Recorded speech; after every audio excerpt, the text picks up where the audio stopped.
Now back to the gods. As I noted before, each player receives 4 gods, and each one has a specific power unique to it. You do choose different factions in this game. You have the Norse, the Babylonians, the Celts, the Greeks, and the Egyptians.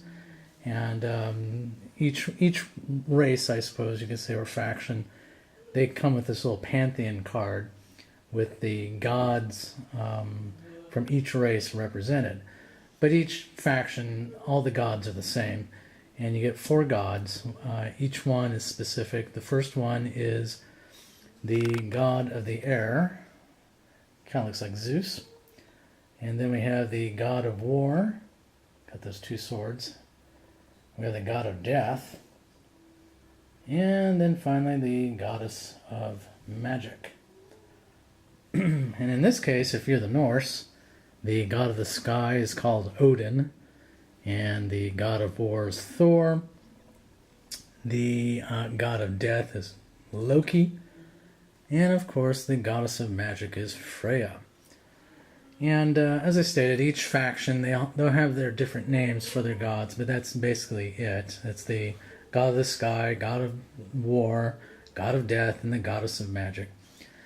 And these gods are summoned to the map by spending 3 faith tokens. In the game, they call it sacrificing 3 faith to summon a god. Normally, you have it on your little pantheon card here. And once you spend 3 faith, for example, you then place the god of your choice onto the territory that you want him to be on. In this case, I'll put him in Carthage, and this is the god of the sky.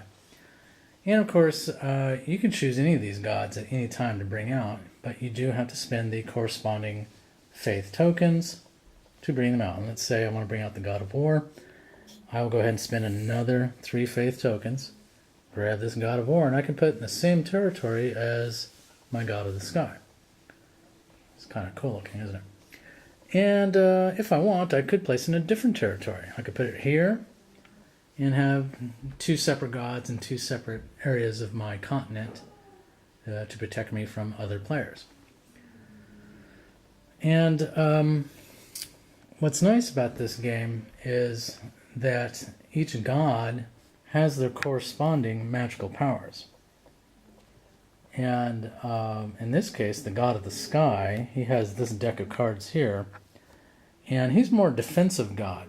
You know, you bring the god of the sky out onto the game, you use this god basically to defend yourself from other invasions. And he's a pretty good one to have. It doesn't require a lot of faith tokens to play these cards. And then another good one is the god of war. You bring him out, and you're allowed to use these little magic cards here for the god of war. And they have certain specific abilities as you play these cards. A lot of these cards do require faith tokens to activate, even though you might have them in your hand. So just because you have them in your hand doesn't mean you get to use them necessarily. Always got to have your faith tokens, so don't spend them so quickly. Another great god, if you will, is the god of death. He looks like this guy right here. And kind of looks like the emperor. Always, he's got this little cloak over him. And it's always kind of funny. Anyway, god of death, he is the nuclear weapons of the game. He basically can nuke the enemy, or nuke your opponent, should I say. And with him in the game, one visible impact that he has on the game is when you have your other armies with him and he attacks another territory. The casualties suffered by your opponents, those casualties do not go to the underworld. And that's very important, because in the underworld, there are victory points that you can obtain. So even though you might be losing on the map board here, you might be gaining points here in the underworld. But unfortunately, with the god of death out, that prevents your extra men from going to the underworld if they are killed. and they go into the big pile here on the table, unable to be used. Okay, and then finally we have the Goddess of Magic, which is kind of neat looking. Let's turn her around here. Zip. And she looks like she's holding a bowling ball. Or Palantir if you're into the Lord of the Rings.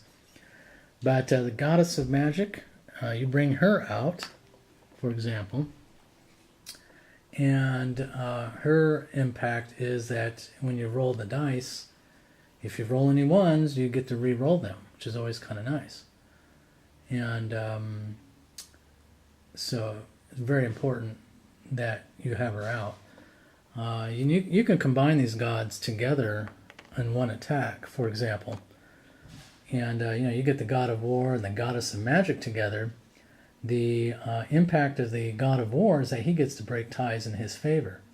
So normally in Risk games, if you're the defender, if you have a tie, when you roll a tie, the defender always wins. But in this game, the God of War breaks the tie with the attacker, which is very nice. So if you have the God of War with the Goddess of Magic, not only you break ties, you get to reroll ones as you attack your opponent, which is always so nice to do.